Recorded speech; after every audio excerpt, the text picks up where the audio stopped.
Hi guys, so niata karon sa Yusimid. Akong gida si Bajita kay namin follow up check up. Naog na siya. Pero hadlok siya. Hadlok siya ato ko ng doktor.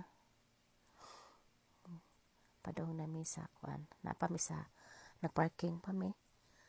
Padong namin sa taas. Ay, kinaog ko kainit ay. So, lakaw siya. Pero siya isang reklamo kay init daw. May napainitan pa nagsa, diba? So, niagi may aning gamay nga dalan para sa mga tao lang po naagian. Dagan-dagan po siya. Padawang misod. Ingon ang guard nga.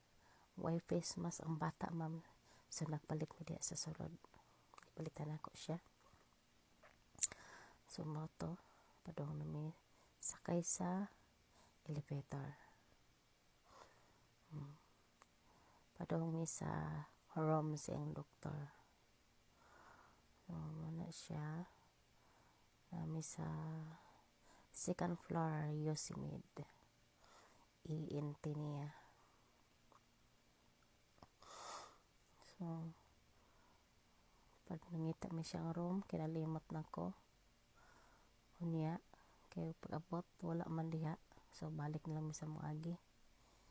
Kaya sa Friday na lang daw mi. So, exit mi sa emergency room. Padong nga ni gawas to parking lot. So, thank you guys. Balik ka sa dayon. Kaya sa Friday pa iyang doktor. Kaya akong gitawagan mo man itubag. So, muna siya. Bye! See you next update. God bless.